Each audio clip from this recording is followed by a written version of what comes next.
Hey guys, welcome back to the channel. I thought I'd just do a quick take on the British and Irish Lions win over the Western Force, their tour opener. Not an unexpected result. It's certainly a game we expected the British and Irish Lions to dominate. 54-7, very one-sided, very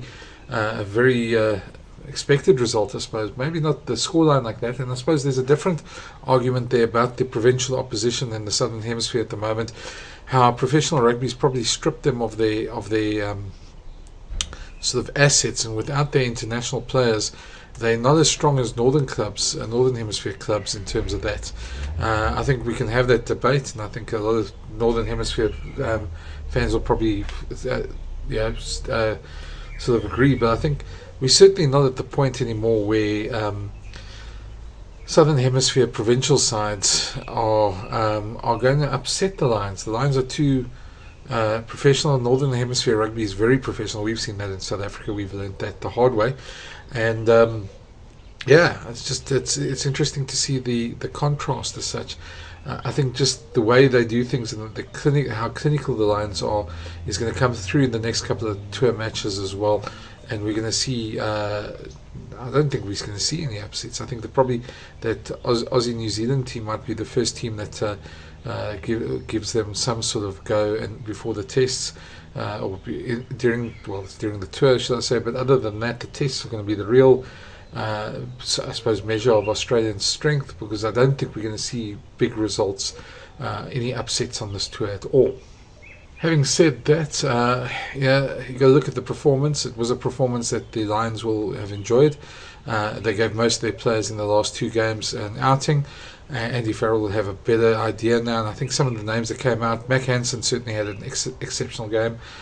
He was close to man of the match. I thought Elliot Daly was a guy who put up his hand. The ball was being played a lot to the tram line, so there was a lot of time for the back line to sort of come in and do some attack. And you're going to see if that's going to be the theme of the attacking sort of story of the Lions. It's going to be a very interesting test match, because Australia will quite enjoy that if it gets loose. I'm not sure they've got the same firepower, and I don't think they've got the same pack as the Lions do, but they'll certainly enjoy it if it goes wide and sort of some turnover ball, because they've got some great athletes in Australia. Maybe not the greatest sort of team at the moment, ranked 8th in the world. And I suppose that all comes into play, because if you look at it, the Force were ranked 9th in Super Rugby. So when you have a team that's sort of combined 4 international sides together, and who have got the tour and the legacy on their backs, and they play a team that is ranked 9th in Super Rugby, you're always going to see a bit of a lopsided result, I think, and it's only going to get worse as the Lions go on. This was a tour opener. This wasn't a game that we expected the result, sort of an upset, but I think the one player that did stand out was Dylan Peach, the fullback winger. Certainly put up his hand for Wallaby selection, made a statement there. I thought the Western Force were good in the first half. They really had a lot of ball, maybe not so accurate, and maybe a little bit of attacking nuance was good. It would have been worth it there.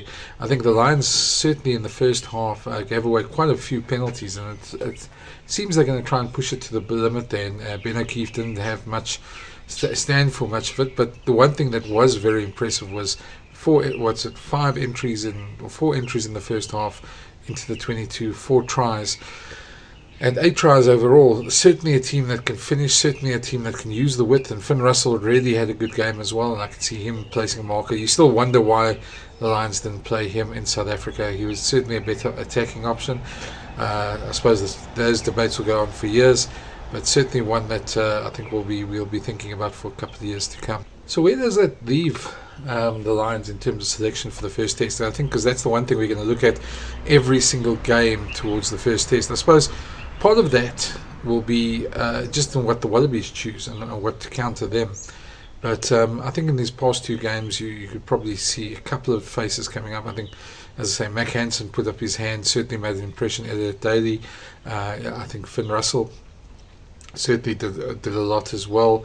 There's still some places up for grabs. I think there's not much between a number of players. James Lowe had a good game as well.